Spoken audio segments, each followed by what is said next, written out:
Okay, welcome everybody to the Audit and Governance Committee today. All members and officers attending. I've also got representatives of External Audit. Thank you for attending.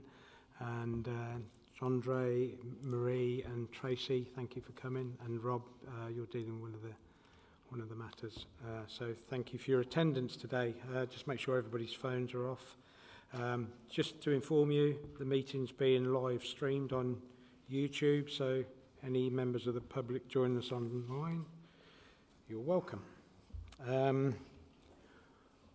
Working through the agenda, just look to the clerk to see if we've got any apologies for non-attendance.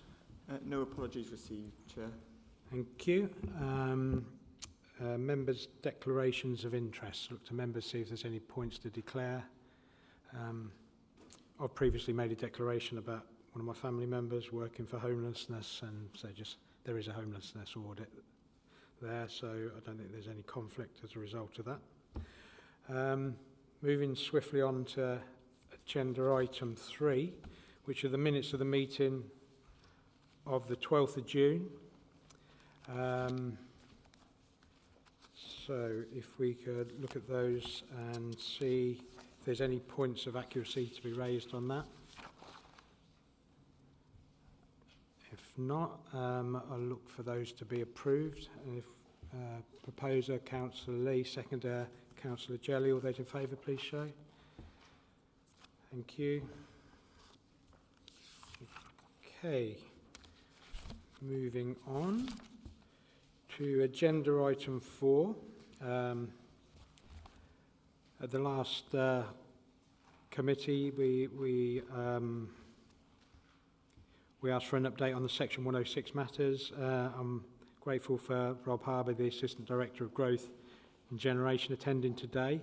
And I'll ask Rob to present that report, and then we'll go to members afterwards to ask any questions resulting from that. Thank you.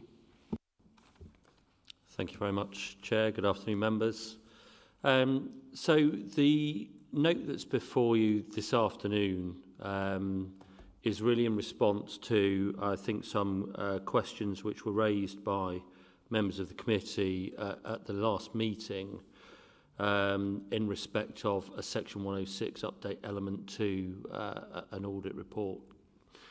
And so the report seeks really to address the 3 items which I understood were raised. So the first of those was some concern with regard to some Section 106 obligations which are running up towards the end of the normal period of time in which they would need to be spent. And understandably some concern, I think, from the Town Council as to whether or not that money could be duly spent within the time period, which is January of next year. So, in actual fact, I can see an error in the note, because the title refers to 2 obligations. It's actually 3, so apologies for that, Chair. The three obligations are set out there, which relate to an allotments contribution, and indeed the developer contributions team are in a dialogue with the allotments association. So I think they feel confident that that's a matter where that contribution can be used within the time period. The second one, which is slightly larger, relates to drainage of football pitch at Well Lane Recreation Ground. And indeed, that's progressing through the usual internal processes in relation to capital projects. So it's already been through the Strategic Capital Board, and a decision is awaited from Executive later this week. And assuming that Executive approve the use of that money, then the project can commence. And the final one relates to Manor Park. and the issue there is around a feasibility study in relation to the restoration of a historic feature. However, and this is sometimes the case, that actually at the time when Section 106 obligations are originally negotiated, there can be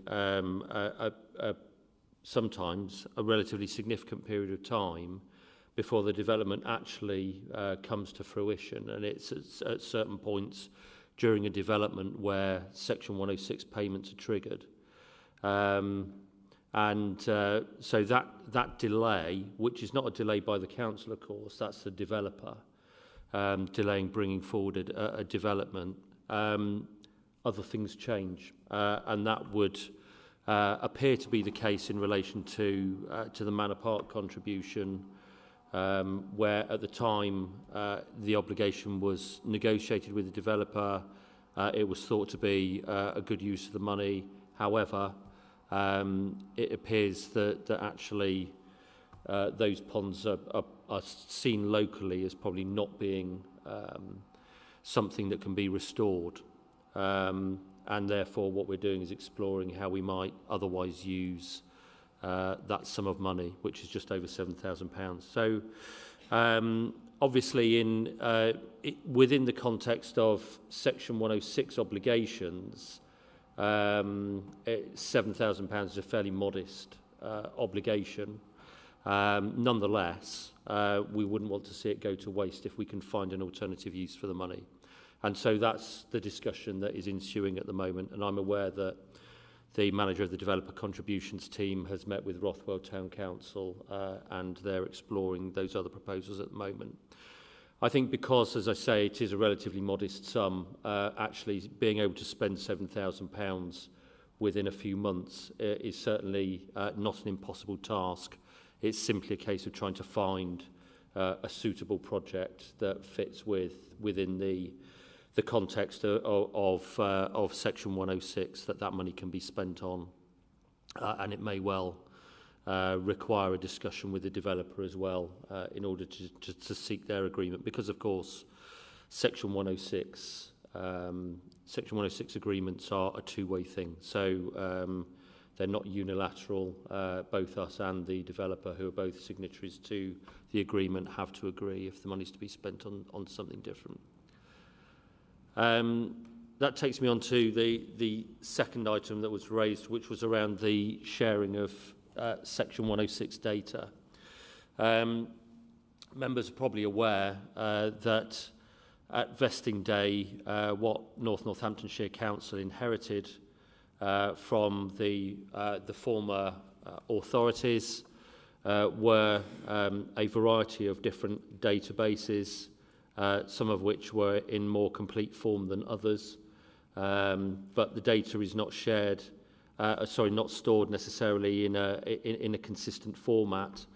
And for example, some former authorities use spreadsheets, others use modules within proprietary planning back office systems, and those that used spreadsheets would have stored similar data, but not necessarily in the same format. So a lot of work has been undertaken over the last year and a half to ensure that we have robust and up-to-date and reconciled Section 106 data. And I'm very pleased to say that actually we are now very confident about the quality of the data that we hold. However, it isn't yet in one single place. So although we've been able to consolidate spreadsheets, other data is still held in some of those proprietary back office systems.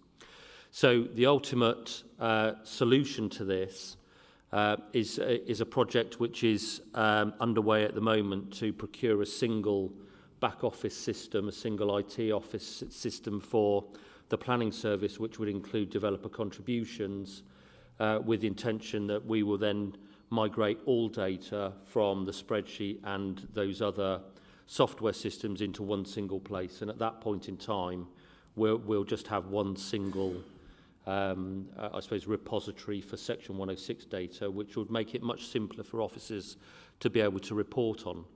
So in terms of access to the data, and I think it's important to say that there are thousands of lines of data, as you might imagine, in terms of the Section 106 information that we hold, but we can interrogate that, and the data that we have is robust. And so although it's not possible to realistically make that available in its entirety, what we can do and do is to be able to interrogate that data and provide reports on specific items of interest or concern as and when that happens. And we do that fairly frequently. So, for example, we had an inquiry recently from a member around Section 106 data in Raunds, so we were able to provide a full data set in relation to that. So that's where we are in terms of the sharing of Section 106 data at the moment. There's probably, Chair, if I may, another thing to add, and that is that we have also been carrying out a piece of work which is in response to a Planning Advisory Service report that was carried out last year, and there was a recommendation within that report around our end-to-end management of Section 106 obligations. And off the back of that, we have produced in draft a protocol which really is around back office procedures, but it's to ensure that we have within those procedures and across the whole authority a really robust way of managing Section 106 obligations from start to finish, including how they are reported. And that was actually reported, the Developer Contributions Protocol was reported to the Planning Transformation Board at their last meeting 2 weeks ago for members' consideration. They provided some feedback in relation to that. We're now just finalising the protocol. It is, as I say, around back office working procedures, but it will help to ensure that we have a really robust way of managing developer contributions from end to end, and as I say, including reporting mechanisms back to scrutiny, back to the executive, and where necessary back to Audit and Governance Committee as well. So that I would very much hope we will be able to implement those procedures by the start of next month. So we're very close to finalising those now. Finally, there was a query around whether Section 106 obligations can be reassigned. And the answer to that, in short, is yes, they can. However, there, as you might expect, there is a piece of legislation which sits around that, which governs what you can legitimately ask for developer obligations for. That's the SIL regulations, and it's outlined within the paper that's here before you. And that explicitly means that we can only seek contributions where it's necessary to make a development acceptable in planning terms, where it directly relates to that development, and where it's fairly and reasonably related in scale and kind to the development. So, for example, if it's a 20-home development, it wouldn't be reasonable to ask for £50 million to do a new junction onto the A14, for example. But it may be perfectly reasonable to ask for a series of smaller obligations that help to mitigate the impact of that particular development. So that really kind of rules and governs what we can negotiate developer contribution obligations for. In terms of being able to reassign them, we obviously still have to comply with those regulations with anything that we might want to do with that money. So those things still apply. And again, there is some legislation around how we seek to reassign stuff. So as I mentioned before, that really has to happen with the agreement of the developer. So usually that's done through a deed of variation. If, for example, it's us that is looking to reassign a Section 106 contribution to a different thing.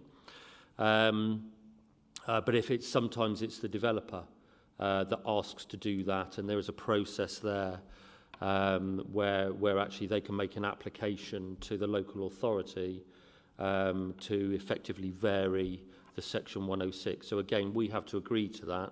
So either way, whether it's us initiating it or the developer initiating that the contribution's reassigned in some way, there's a kind of legal agreement between the two parties that still has to be put in place around that.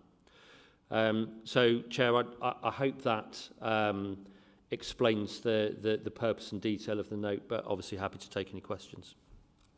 Okay, thank you for that update. I just look to members, see if they've got any questions they'd like to raise. Councillor Jelly and then Councillor Ansley. Thank you. Yes, thank you very much, Chair, and thanks for this report, Rob. I think it explains everything, because the concerns that I brought up at the last meeting about it, and since then we've met with Stacey Wiley, who's the officer dealing with the Section 106s, and we've sorted that out, and we're working on the variation for the £7,000. So that's been extremely useful. I think just going forward, it's important that, I think as members, elected members, we appreciate there is a significant amount of money that goes into the Section 106s, and it's going to be spent in our patch, if you like. So I think it's important that we have a good understanding of what it is, where it is, and when it's going to be spent, and how it's going to be spent. So I think what we're doing now, obviously with all of the collating all of the information together, is going to be extremely useful for everyone. So I appreciate it, and thank you for this report. I appreciate it. Thank you, Chair. Thank you, Councillor Ansley. Yes, thank you. So there are thousands, is that right, on the spreadsheet? Yeah, so can you be sure that you've not missed any that are coming up in the next 6, 7 months, 8 months? Chair, through you. Well, so those thousands are not all live obligations now, of course, because some of those will be obligations where nothing started. So I talked before, for example, about when a Section 106 agreement is signed and sealed, it sits there, and it may be a number of years before a developer actually starts work on the site. So some of those things effectively sit paused with nothing happening on them. Some of those things are obviously happening now, and they're things that we monitor.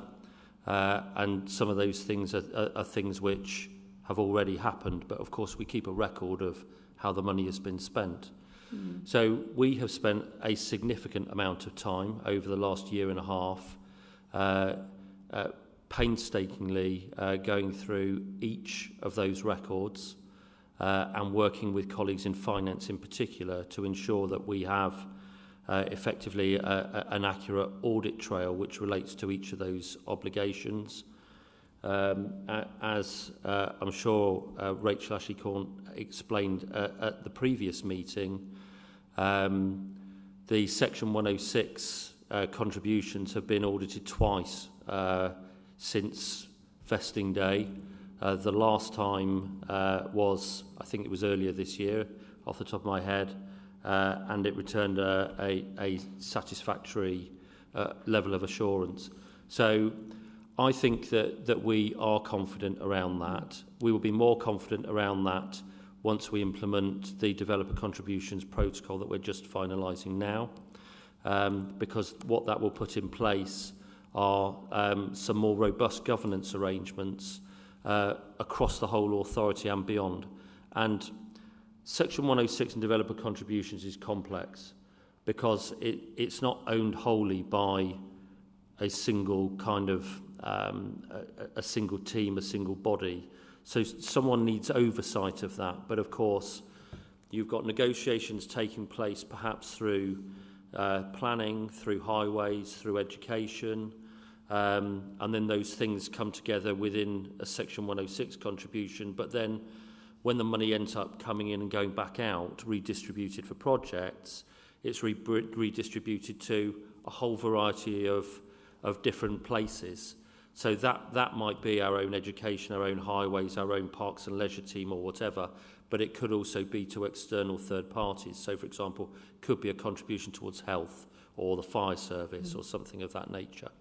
So actually what we need is kind of almost one controlling mind that oversees all of that and helps to ensure that everything is reported back into that single place so that we have that oversight of everything.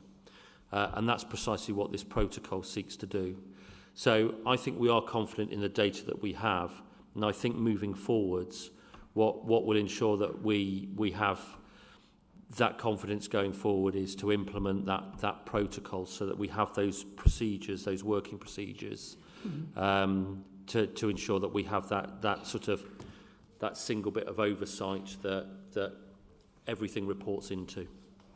Can I have a follow-up question? It's specifically for one one project. So it's good to read that obligations can be reassigned. I'm thinking in terms of a school that was being built using S106 money in north of Wellingborough. So is it possible to have that reassigned as a different type of school? Chair, through you, that would really be a discussion to have with the Education Service. And I think that's that I suppose is an example of what I'm saying, is that although the developer contributions team sits at the centre of stuff, it doesn't make all the decisions. Right. So actually, if it's an education matter, it's the Education Service that decides that. Yeah.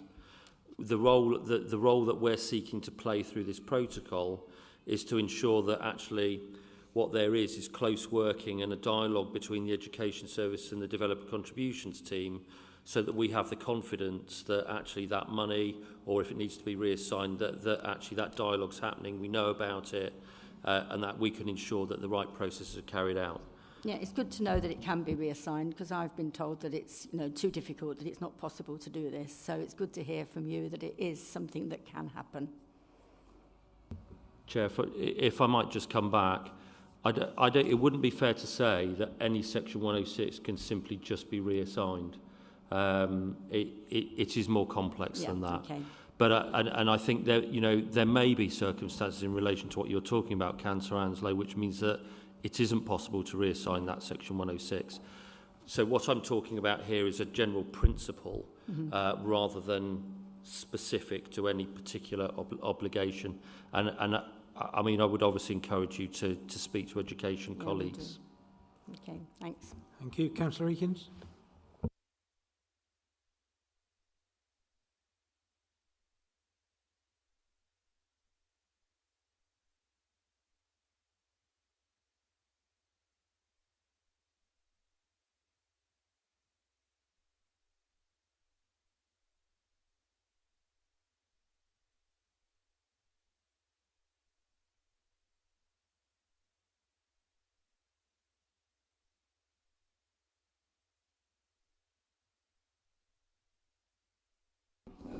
But then they work on triggers.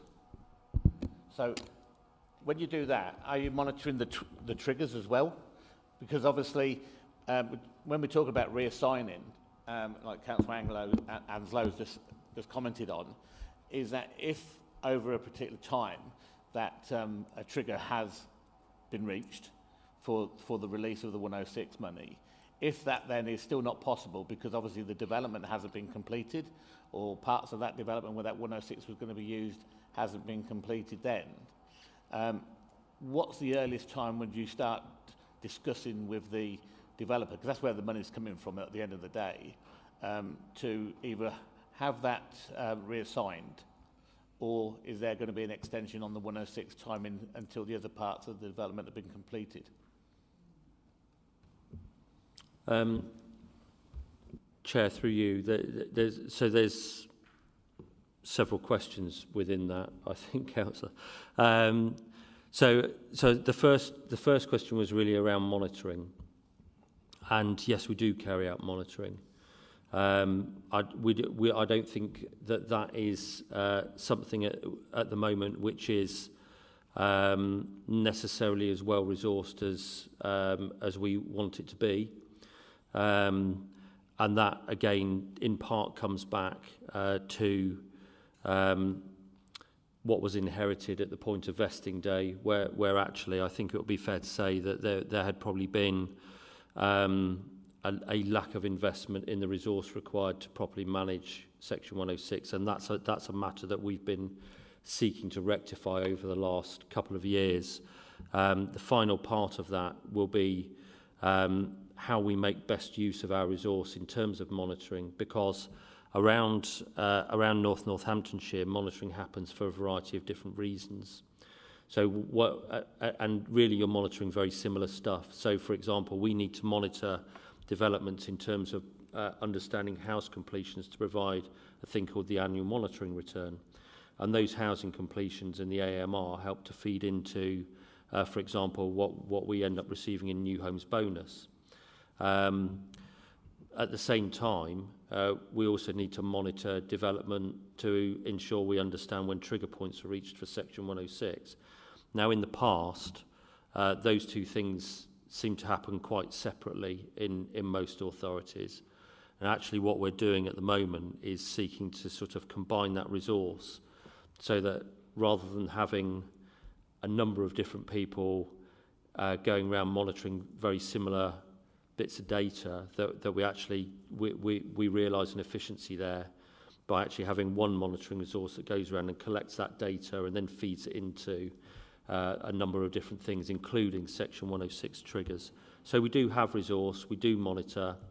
It is incumbent also upon the developer to pay the money at the right time.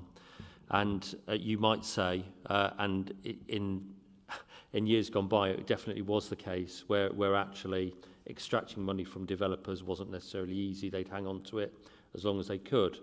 What we find at the moment is sometimes the opposite of that, because of inflationary increases. Actually, developers want to get the money off their books as soon as possible, because if, for example, the obligation is, let's say, to pay for a new primary school, they would rather give us the money early when a primary school costs £7 million, rather than when we might need it, say, in 3 years' time, when they probably have to pay £9.5 million for the same primary school.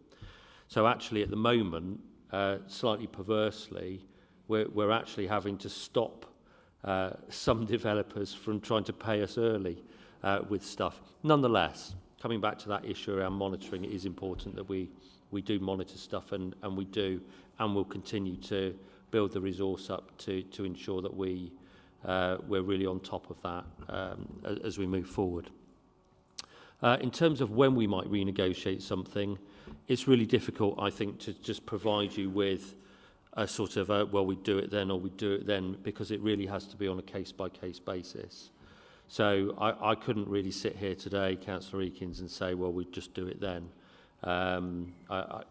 It's something that we will consider, as I say, on a case-by-case basis as and when the situation arises. And there are probably a number of factors, some of which will be relatively generic, but some of which might be site-specific and developer-specific, which might go into whether or not we might seek to renegotiate something. Just come back one more. So, on the occasions when, obviously on here, we're running close to time now, on the expiries of, or the expiration date of 106 money, is there any structure or procedure that time limit could be extended? Or has it got to be? I mean, I took one back in Wellingborough a few years ago, where a developer had 30k's worth of S106 money returned because the bus turning circle wasn't needed because they cancelled the bus route. So, if that's the case, that wasn't even addressed, wasn't even asked to be reassigned, and they agreed that they would have reassigned it had they been asked. But can a time limit be extended? Rather than rush into spending it as quick as we possibly can because the time's going to expire? Chair, through you. Yes, a time limit can be agreed. Like all those matters, it has to be agreed by both parties. But yes, there's nothing that prevents us from trying to negotiate an extension of time for the delivery of a particular obligation with a developer. That can happen.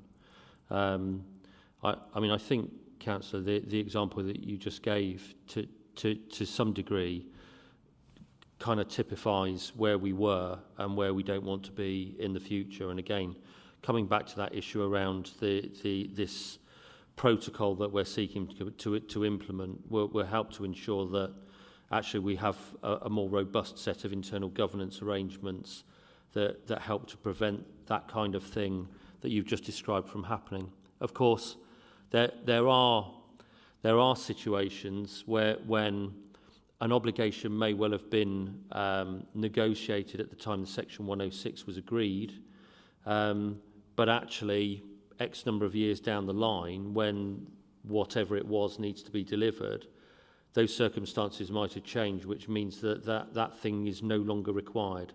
It's no longer a necessity. Now, it's not an obligation upon the developer to divert that money into something else in the locality. So it's to some extent often through a degree of goodwill from the developer, because they don't have to agree to that. But of course, many developers do recognise that actually what they leave when they build new development and places is they leave a legacy that has their name attached to it. And it's in their interest as well to ensure that those places and the infrastructure provision is good, because actually their name is associated with that. And actually we have at times, I suppose, not struggled to agree, but had to go through some negotiation to agree certain things with the developer, because actually it may be that what they want to develop is something which is extremely high quality, which of course you can't fault a developer for, because actually their name is associated with that, and they want that development to be really high quality. But of course some colleagues in certain services will have an eye on the long-term financial cost of maintenance of whatever it is. And so something which is sort of super high quality now. So this is a ridiculous example, but if a developer came in and said they wanted their pavements to be solid gold, that might look fantastic, but actually 15 years down the line, as a local authority, would we want to have to buy solid gold paving slabs to ensure that the footway was kept in good repair? Probably not.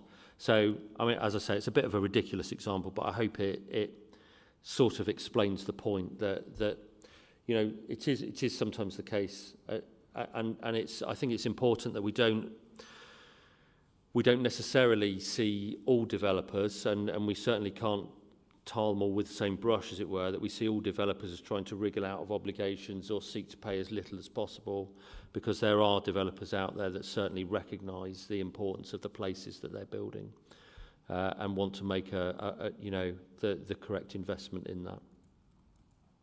Okay, thank you. Just one question from me, Rob, and thanks for the update on those three specifics and the position. I get very nervous when spreadsheets are used to manage things, because they're undocumented, untested, often held in insecure environments. And I recognise what you've done there is improved it, and that's a good step forward. Now, you said you was going to put some stricter protocols in place here, but I was encouraged to learn that you're going to look for a system to do this, hopefully. So my question is, when could we expect that? Because I think that's when you'll get significant improvement in control when you get that. Is there a timeline that we could get that? Because I think it will significantly improve the control environment over Section 106. Yeah, thank you, Chair. So I agree, I think, to start with. So the system that we're talking about here is large and complex, because actually it supports more than just the planning or the developer contribution service. It also includes, for example, and I won't go through an exhaustive list, but environmental health, environmental protection, private sector housing, building control, local land charges, etc. So I think the system that we're seeking to procure will replace at least 5 back office systems with a single one, and will support somewhere between 200 and 250 users over a variety of different modules. We're going through the business case sign-off process at the moment, and in fact it was approved by CLT within the last month. So we'll be seeking to do procurement between now and next April, with the development and implementation, hopefully, of the new system thereafter, assuming that that everything that needs to be approved to allow that to happen is. The implementation of a new system is in itself complex, and I mean, I talked about the quantity of Section 106 data that we have, that, you know, that pales in comparison, for example, to the amount of planning data that we have. If you imagine that at the moment Northamptonshire Council deals with between 3,500 and 4,000 planning applications each year, and they vary in size. Some of those applications will only perhaps be, you know, 15, 20 pages of information, but many of them might be actually hundreds of documents, all of which could be, you know, tens or hundreds of pages long. And actually what we need to transfer into this new system is all our planning data going back to 1947 for the whole of Northants. It is a significant quantity of data that we need to migrate in. So there's a lot of work to do in terms of the development of that system, its migration of data, and ensuring that we have the quality controls and quality checks around that. So I think procurement, hopefully before April next year, and then potentially 18 months to do the development, implementation, data migration, etc. Okay, thank you. I think we've got to recognise that we'll have an inherent risk there until that's implemented. I think Councillor Jackson's got a question before we wrap up. Thank you, Chair. Higham Town Council recently were made aware that a sum of £21,000 106 was almost reaching its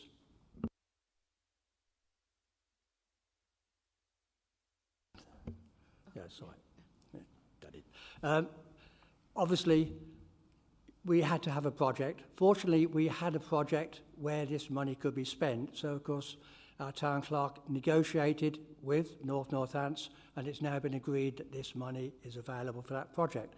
But we were quite surprised that there's no instrument to actually notify councils of outstanding sums of money in time for them to actually secure the project so that the whole thing can go through smoothly. Is there no system in place for notifying when this money is about due to expire? Okay, thanks. Thanks, Chair. Yeah, Councillor, so that's the protocol that I've just described to you that we're just about to implement. So in terms of what you describe, and also what Councillor Jelly's described, is over the last year and a half, what we've been doing is trying to get all of the inherited data into, to rationalise it down as much as we possibly can in terms of where it's held, but also to ensure that we have robust data that's fully reconciled with finance, etc., etc., etc. And I think it's that piece of work which has unearthed, I suppose, the things such as you described, the obligations which are unspent but which are coming towards the end of their time period.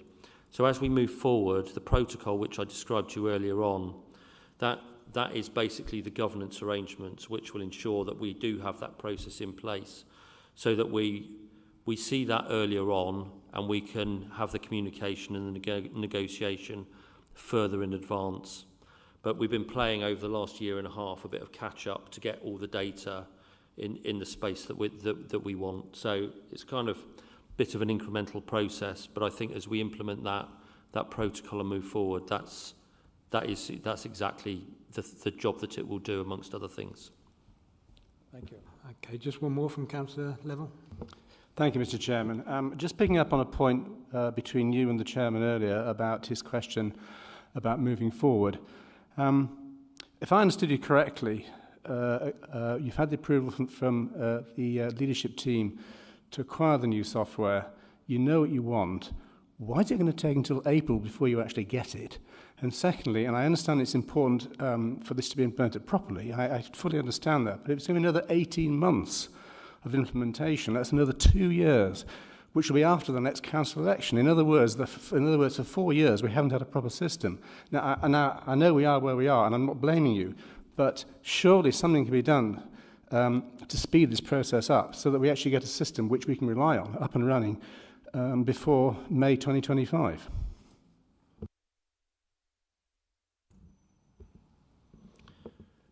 Chair, I'm not a procurement expert, but my understanding and what I'm told is that is already quite a challenging time frame for procurement. There's a significant amount of work to do to develop the detailed scope of what needs to be procured. So we know in high level terms what it is that we want, but we still have to kind of produce a detailed scope of exactly what the system we want it to do and not to do, because of course whatever it is that we end up procuring do different things in different ways, and there's some bits that they might have which are superfluous to our needs, and some bits which actually might be quite critical to our needs. And that's the stuff which we need to ensure that when we finish procurement, that we have the product that we need, and that we're not paying for bits of a product that we don't need. In terms of the implementation thereafter, well, a lot of that has to be done in-house by our team. And of course, it's already relatively lean, and we've still got the day job to carry out. So as I explained, it is a large and complex piece of software that will sit across quite a large area of the Place and Economy Directorate, not simply planning. And so it in itself requires an awful lot of development. It's not a thing where, it's not like Microsoft Office where you just kind of plug it in and install it and start using it. There's an awful lot of work to do in terms of setting up the different modules, how they work, which parts of it work, what they do, where you store the data, how the data's stored, how documents are set up. They all have the document templates, all will need to be developed. So there is a lot of work to do, as well as obviously the migration of all that data I just described to you.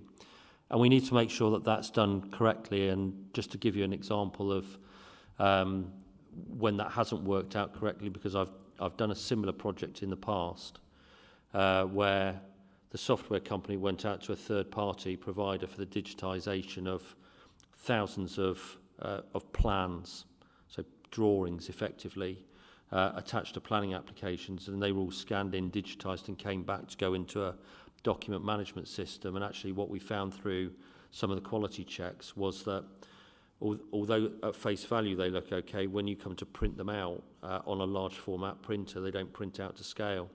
So they all had to be sent back, rescanned in, tested again, and so on and so forth. So I think, yes, it does seem like an awful lot of time, but one of the issues is around the resource that we can dedicate to it whilst ensuring that the wheels don't come off. In our case, the planning service, which is important. But secondly, it is a very large and complex project with an awful lot of work to do. Okay, thank you. Is it a quick one? Would you looking to move on? Just off the back of what's just been said, I wasn't going to say anything, but this is really vital work. It's the bedrock of what we're doing in that department. We need to know the information. Presumably you're buying something off the shelf and then adapting it. You're not reinventing the wheel on this one. You may not know that.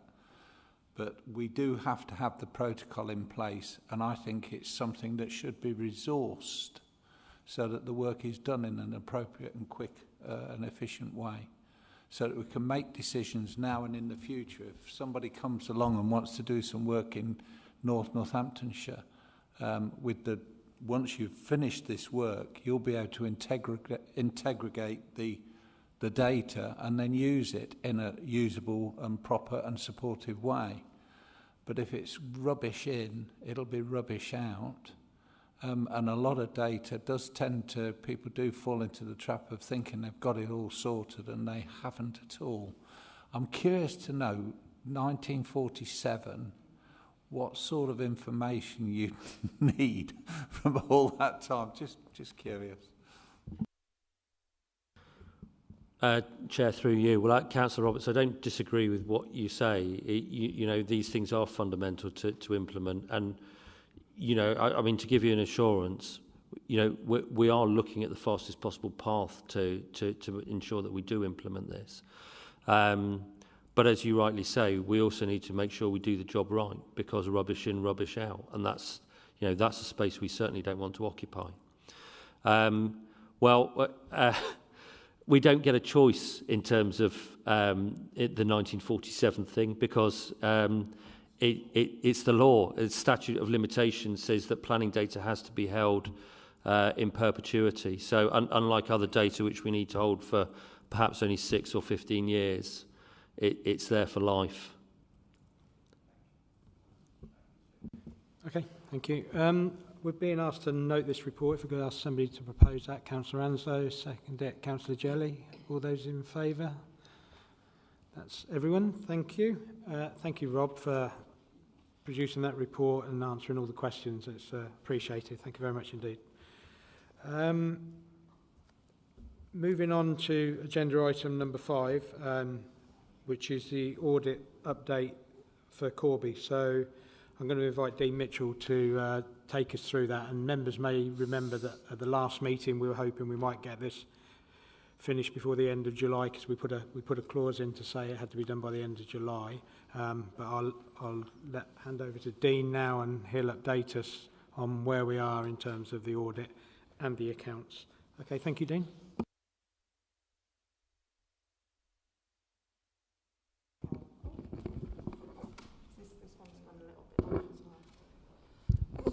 Tonight, Jonathan, you're going to be Dean, right? Yeah, tonight, yeah. I wish I was, I'd be a bit younger. So thank you for that, Chair. Yes, we were anticipating that the accounts would be signed off by the 31st of July, but unfortunately this hasn't been the case.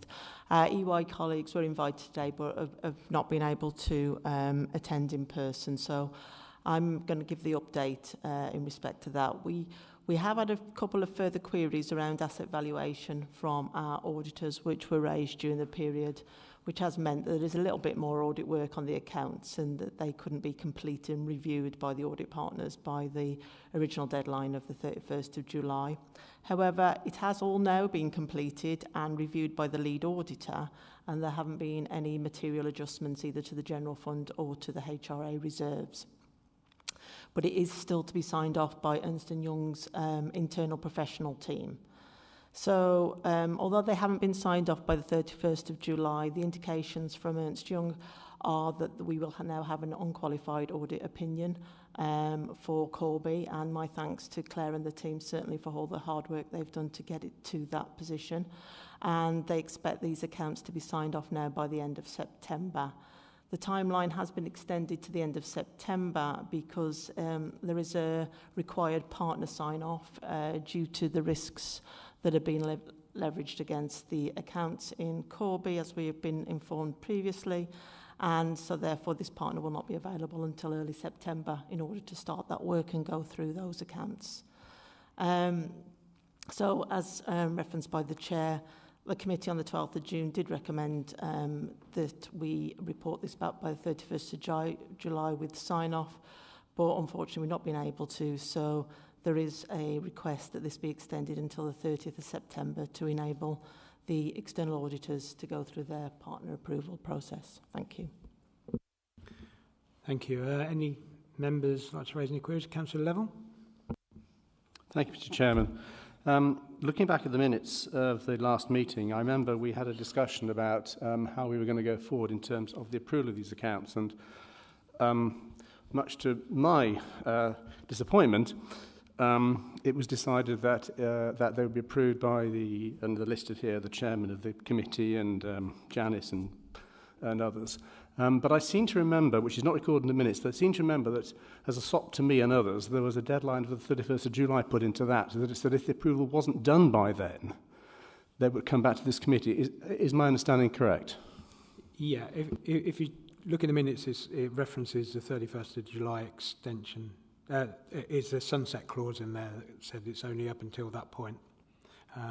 So that needs, if it's going to be done under delegated authority, it'll come back to the committee. We need to decide that now, and I'll look to Janice to see what the art of the possible is there. But I think it would be appropriate if they come back to the committee.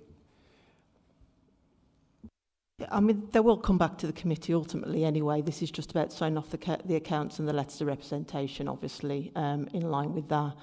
Our next audit committee after this one, if they were to come back fully to committee, is in early November. It's really about trying to get these accounts signed so we can start. September. Oh, sorry, we've got it in September. Oh. Apologies, I think it's 25th of September. Perhaps I've missed one in the 25th of September then. Yeah, okay, fair enough. Sorry, I had missed an audit committee out.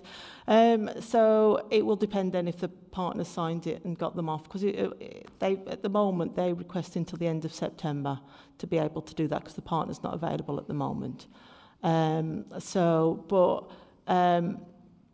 Obviously, if that ties in with timelines, yeah, can bring that forward to the September audit committee, but it will depend on Ernst Young being able to sign it for the September audit committee.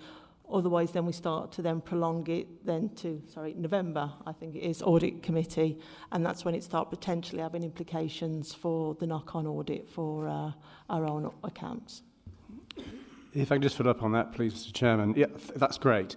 But as you know my views on this, if there's a deadline of the 20-something of September, then Ernst & Young have got to make that deadline. I mean, when I was an auditor, the client was king, for goodness sake, and we should put extreme pressure on them to make sure they make that deadline. If they can't get their own internal house in order, that's not our problem.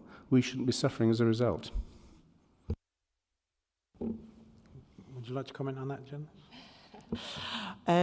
Yes, we'll do everything we can, obviously, to get them to do their own internal processes and checks, but as you know, they will wait for their own internal people. It's just unfortunate at this point in time the individual just isn't available, so that is a little bit of the problem. And if we go to somebody else, it means they may have to reopen the files to start re-looking at the cases and looking at the audit, which may prolong it further. So that's where I think some of the issue is, because in order to sign it off, they have to make sure that, as you'd know, to make sure they're familiarised themselves so they're happy to sign off. I totally get all that, but that's their problem, not ours.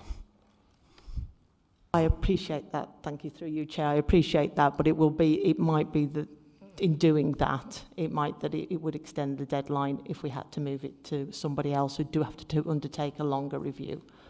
But we will go back and we will advise them of the date and try to see if we can seek assurances in order to bring the accounts back here. But I think the good point is that in terms of the final adjustments that are going into the account, there's nothing material and there's nothing impacting on the bottom line. So it's as per more or less the accounts that came previously. And we'll obviously put in about what those amendments are and inform committee as well. Thank you. Thank you. I think on a positive note, I think the amount of work that was done by Claire and her team was huge because the demands from EY were enormous, and I think it should be noted in the minutes the amount of work that was done to achieve that. It is frustrating that it's triggered their higher risk review, so it's been taken away from the current partner, Liz, who's attended here previously. She couldn't be here today, unfortunately. But she's not in the position to sign off, so it's had to go to the more senior partner, and that more senior partner is the one who's signing off the county as well. I think the thing that holds us up is if we're not in a position to sign all the accounts off which are relevant for us. We've done every council that came under our bailiwick, but the other one that's outstanding is the county. So if we was to extend beyond that, I'd be more concerned. But I think given the challenge that was thrown out by the auditors and how significant they felt it was, I think extending it to September, I think that's reasonable. And otherwise, if it was to be done a bit sooner, it wouldn't address your concerns about bringing it back to the committee. I think that brings the opportunity to bring it back to the committee as well. So in the meeting we had on Friday, I took assurance from Liz Jackson, and she felt it was substantially complete. Now, I don't take that until it's signed on the line, but it felt like there was nothing further to go there. I don't know if you want to add anything to that, Janice. No, thank you, Chair. That was what I can do is give an update on the county councils though as well, if that would help. That would be helpful. Yes, thank you. Thank you. So the accounts for Northamptonshire County Council were also expected to be signed by the 31st of July. Unfortunately, these also were not signed off by that date and will now be signed off by the end of September. Again, there was a delay there that was due to a sign-off between the external auditors of the Children's Trust and those for Northamptonshire County Council. So it wasn't related to the officer work. It was a discussion between the two external audit firms, between the Children's Trust and the County Council, that weren't just able to be completed before the July deadline. So that's now moved to September as well. Thanks. I don't know, any members got any further questions on this item? No. Okay, we're not asked to do anything on this point, so I'll move on to agenda item number 6, which is the Auditor's Annual Report 2021-22 from Grant Thornton. Kieran's in attendance today with his colleague Paul, so I'll ask them to present the very comprehensive report that we've all been provided with. I'll just hand over to Kieran now. Thank you. Thank you very much, Chair. Good afternoon, everyone. So what you've got in front of you today is the draft Auditor's Annual Report for 21-22. The report's in draft because we haven't completed the audit of the financial statements yet, and so it has to stay in draft until that point. But we've done the work required of us by the NAO in relation to value for money. And just for information, that's 3 areas. It's looking at financial sustainability, it's looking at governance arrangements, and it's looking at improving economy and efficiency and effectiveness and use of resources. So how you go about ensuring that your services are delivered in the most effective, efficient and economical manner. And those 3 areas we set out on page 3 of the report, page 21 of the pack, are conclusions on those 3 areas. And amber means that we've identified improvement recommendations, but no significant weaknesses. So there are three types of recommendations an auditor can raise. They can raise a statutory recommendation if they think an authority is doing something illegal or unlawful. They can raise a key recommendation if they think there's a significant weakness that needs to be addressed, or they can raise an improvement recommendation. And it's very pleasing to be able to say that after the first year of operation of the Council, we've not identified any significant weaknesses in the arrangements, but we have identified, as we would expect to, improvement points, which we tend to do in every Auditor's Annual Report to be issued. There are always improvements that can be made or enhancements that can be made to the way that the arrangements operate. So in terms of the key messages come out of the report, it is a positive one. As I say, there are no significant weaknesses. We haven't completed the audit of the accounts, and there are a myriad of reasons for that, not least of which is the need to clear the predecessor body accounts before we start. Hopefully when Corby are signed in September, it should be a swift process from there to getting a draft set of accounts. But we'll continue to try and monitor and review that to make sure we can get on with doing the audit as quickly as possible. You'll see on page 6 of our report, we've not used any of our statutory powers at this point. And again, I say at this point because we haven't finished the audit yet. So then going through each of the sections in turn, we start with financial sustainability. Here we look at things like planning, financial planning in the year. We look at the outturned financial position. We look at the way that the Council set its 22-23 budget. And we look at things like the disaggregation process that's been in place, medium-term financial plans, how the Council has gone about identifying and delivering on savings, its use of reserves and contingencies. And then we come to an overall conclusion. And our overall conclusion, having assessed all of those, there are some areas where arrangements could be improved, but broadly you've got everything in place that we would expect to see for an authority of this nature. I wasn't planning to go into the recommendations in any detail at this point, but I'm happy to answer questions on them later. In terms of governance, our focus is around risk management. What are the authority's arrangements for managing risk? How does it identify risks, and how does it report and monitor those risks?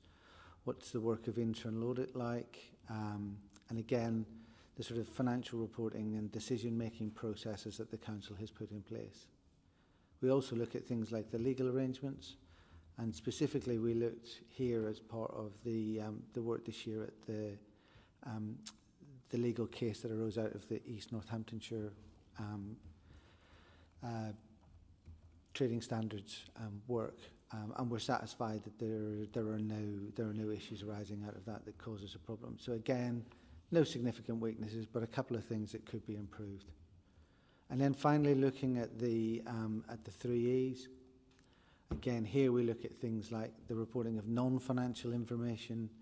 We looked at the Children's Trust, and I just reiterate here, we're not talking about the Children's Trust, we're talking about this council's arrangements for its management and monitoring of the performance of the Children's Trust. And then we've looked at things like capital spend and how you go about producing capital plans and monitoring the delivery of those plans.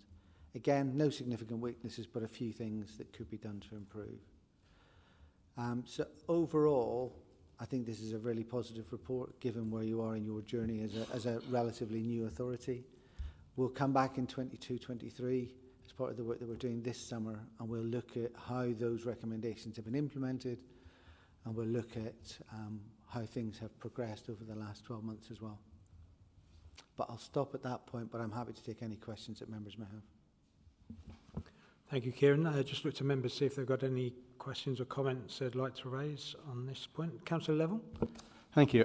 Just a comment. I thought this report was very good. Thank you.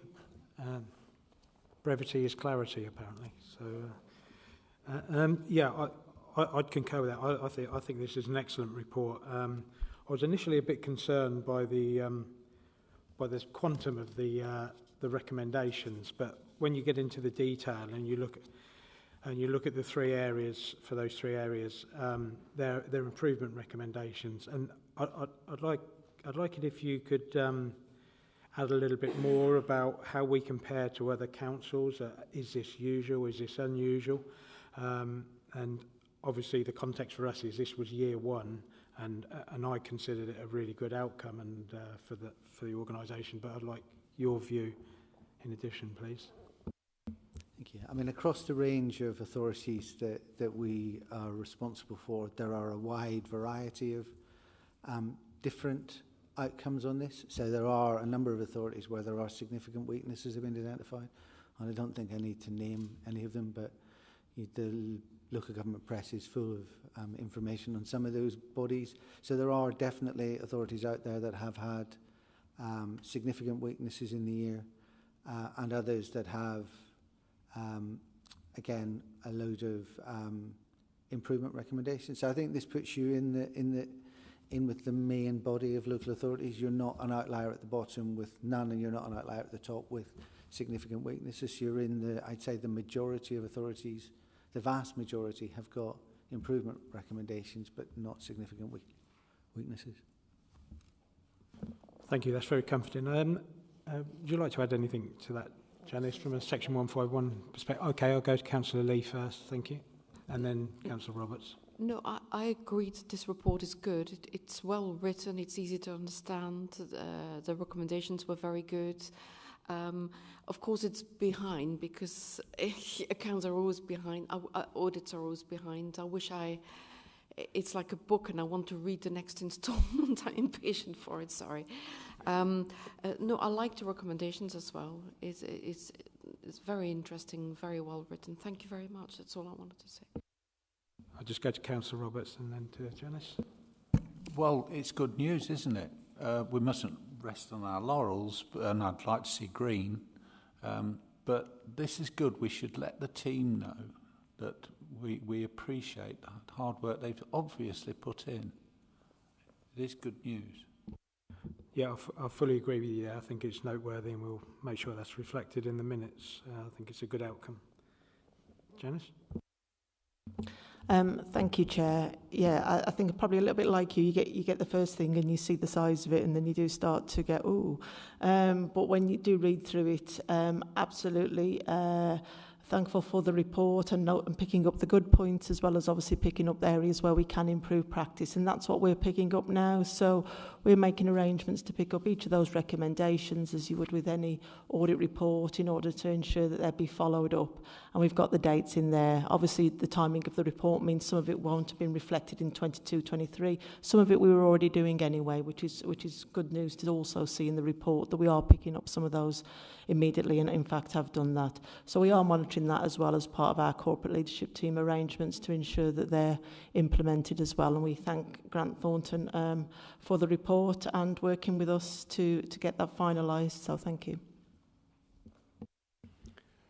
Okay, thank you. I'll just look to the committee to see if there's any more questions or comments that would like to be raised. If not, we're asked to note this report. Can I ask for somebody to propose that? Councillor Level and Councillor Roberts seconded it. All those in favour, please show. Thank you, that's unanimous. And if we move on to agenda item number 6, which is the Auditor's Annual Report for 21-22. No, it's not, sorry. It's the Internal Audit Progress Report from Rachel. What I'd ask Rachel to do to start off with is speak about the most significant area to start off with, and then there's some colleagues who are here to answer some questions. So if we could focus initially on the one with limited assurance and talk about the Agency Workers and Consultants report, and then we'll pick up the rest of the report afterwards. Thank you. Thank you, Chair. So the wider report today provides you with the latest update on the delivery of the internal audit plan for the current financial year. So in general, we are in a good position in terms of delivery. There is a copy of the full internal audit plan for you on pages 78 to 85 of the papers. So that's got the latest status of each of the audit assignments for your information. So as usual in section 3, we have the key findings of reports that have been finalised since the last meeting on page 70 to 76 of your papers. The first of those, of the 6 audit assignments that have been finalised, was in relation to agency workers and consultants. So this is the report that has received a less than what is now a moderate assurance opinion, what was previously satisfactory as our mid-range opinion. So ultimately the findings are summarised for you on pages 70 and 71 of the report. Essentially, the limited assurance report opinion is in relation to the compliance element of the framework. So, so this is in relation to the non-compliance that we recorded in terms of particularly the exception process from a procurement perspective, which is noted within the summary, and also the IR35 compliance testing, which we were not able to conclude as at the time of the audit report. So that is summarised for the committee's information. As mentioned by the Chair, we do have representatives here today to take questions on the detail of the report. Members have received the full findings, so I'll hand over at that point, if that's okay, Chair. Okay, if we think about some questions on that, I'll ask the officers who are in attendance, and welcome Adele, who wasn't here at the start.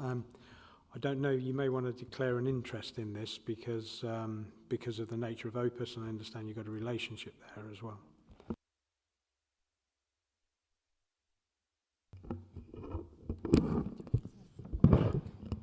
Thank you, Chair. Yeah, it didn't work there. And apologies for my lateness. I'm interviewing today for a senior position, so apologies.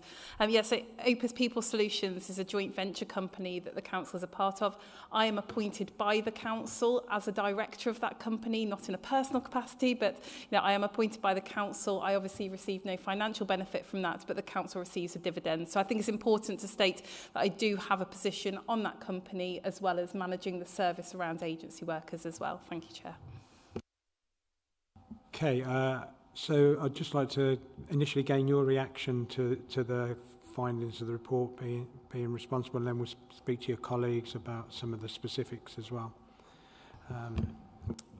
Okay, thank you, Chair. So what I would say around this is that there's a number of recommendations, and as Rachel has said, this is around compliance. So I think what is really good about the report is that it sets out that the policies that we have in place, the procedures that we have to protect the council are really robust, they're good, but we do have an issue with compliance, and we need to make sure that we are managing that in a really good way. So in terms of those recommendations, what is also really good news is that the corporate leadership team, because it is a corporate matter rather than an HR matter specifically, because each service is using agency workers, so there's been real grip and understanding from the corporate leadership team about how we need to move this forward. This report has now been twice to the corporate leadership team. The first time to understand what the findings were, the second time to understand what actions were in place. We're now, when I sent Rachel an update last week, we're now at a place where the majority of the recommendations have been implemented now. So we've updated policies, we've updated procedures. We have a corporate template for that central record that was spoken about. We've spoken to Opus about how we can do checks in a better way. So there's a number of recommendations that we have completed, and actually the only ones that we haven't completed are the rollout of training, and that's scheduled for September after the holiday period, but that is then going to be rolled out to managers, so that what we can do is talk to managers, make sure they understand the policies, and thus by improve compliance. So that was really important to us, that by the time we got to this committee, we had all of the recommendations understood by managers, and that we were rolling out all the actions that we needed, so that we're in a good place when we came to you. In terms of agency, I know members will be interested in agency, anyway, and I just suppose it's good to just have a brief understanding of Opus People Solutions, because it may not be familiar to all of you. So it's a joint venture company, and it was set up as a shared service in local government. And so we are in the Opus East, which is Northamptonshire. It was Northamptonshire County Council, now North and West, Cambridgeshire County Council and Milton Keynes. And it's a model that was developed by Suffolk County Council. And it's a number of joint ventures for Northamptonshire that's set up under the umbrella under Suffolk County Council. So if you look at it online in terms of, Companies House, it will show Ipswich, that's the umbrella company around it. So it's our temporary recruitment agency, and that's really common with a lot of large organisations. And also, in fact, some of the districts in Northamptonshire also had this as a managed solution as well. So it's quite common. And the idea around it is that if we want temporary resource, for example, a social worker, we would go to Opus, who have a number of agencies on their books and have already got contracts with them to deliver the markup and to deliver, those services. We go directly to them, they source the temporary person, and then they provide them to us. They do the appropriate checks before they come to us, and then we pay them through Opus Solutions as well. So they're almost that middle person. The idea is that they drive down cost for us, and they make it a much more best value solution for us. So that's the idea of Opus People Solutions. Sometimes it's not possible for us to go through Opus because they don't have the specific needs that we want. That's a really good example of that is senior appointments, for example. So if you need to go for an executive director, they may not have those on their books. So where we need to go outside of Opus, there's a process that we have in place. Because we've got that contractual relationship, we need to say to Opus, we can't use you on this occasion because you don't have the person, so we will then move to somebody else. And where we do that, we have a process. So we go through a waiver process, as you will see in the highlight of the report. And that means that we're moving away from the contract. So it's a waiver from that contract. And that is, it's a complicated process in a way. And I'm really grateful for my colleagues here today who may be able to answer more detailed questions if you need them. But generally, as I say, the recommendations that are contained within the report have been actioned.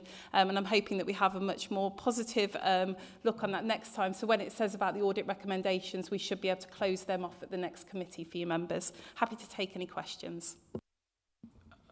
Yeah, I don't know if it's you or your colleagues who will answer. I was quite alarmed by these numbers. So 38% of the spend is outside of Opus. Is that right or is that wrong? It strikes me it's very high.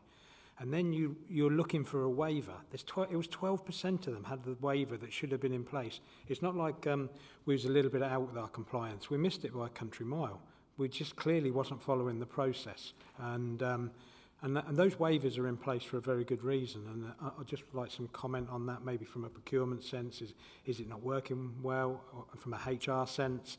Because it's a serious level of non-compliance. It's not at the edges.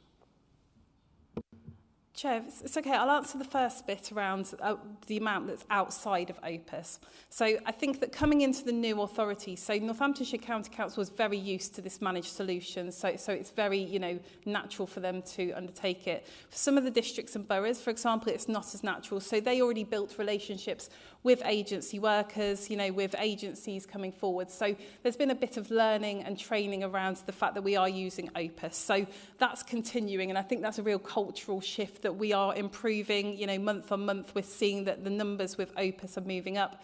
And that's something that I know Marie is working with on Opus as well, about how can we get into the services and try and get as many people through our managed solution as possible. Jandre, did you want to talk about the waiver process or Marie? It's actually called the exception process, not a waiver process, because a waiver process implies we are wavering away from the contract procedure rules or public contract regulations. So it's not that. The reason an exceptional waiver was put into place is to try and have an audit trail once Opus can't provide a service.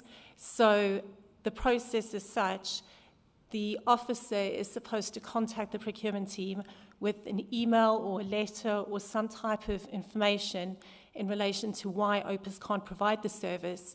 It then goes through a waiver process, and only once the waiver process, or exception process as we now call it, is signed off, are they then supposed to engage with the supplier. However, what we found is they more often than not come to us once they've already engaged and they already have someone in place. And that's the first time we've been made aware of that situation. Just to be clear, this is not actually a procurement process, but we're trying to put measures in place to try and support HR to stop random spending with agency staff. So the exception process should work, and the waiver process does work for almost every other use we have it for, as our audit report would show. But for some reason, there has been a disconnect between the process in whole. So procurement and HR have been working together very closely in order to look at the gaps in the process. We've come up with a new system, which Tracy would probably be better to tell you about. And we're hoping that this, along with training, procurement already do training for people within the authority and offices, which does include a section on Opus, but we want to expand that as well so people have no excuse. I don't know, Tracy, if you want to pick up a bit of the process. Yes, through you, Chair. There is now a sign-off form so that the initial approval has to be gained, and then if Opus can't fulfil that requirement, they actually complete that part of the form and then they send it back to procurement, so that there's that check and balance to make sure that Opus are clearly saying they can't provide it. And at every stage of the process with agency workers, for any extensions or longer extensions, there has to be sign-off at various points, so there's constant checks and balances. What we're proposing to do as well, with the exception process, is when it comes through to us and we have sign-off, it's at that point that we will work with the officer to find a solution through one of our national frameworks. CCS, there are 3 frameworks we're looking at using as our preferred frameworks, and through those there are over 600 suppliers, so there should be no other reason why they are not going through that process.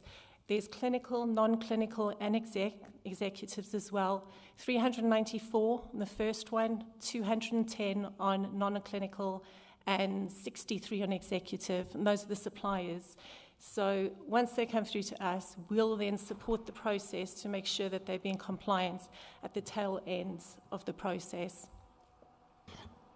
Chandra, I think the problem isn't that it's compliant after you've been told. The problem is they're going and engaging without telling you. So you can't do anything about it because that horse has already bolted. So I think if you're training, how's the training being rolled out? What's the implications of officers, staff engaging with agencies without authority? Because I think this is outside our scheme of delegation. So, that's £6 million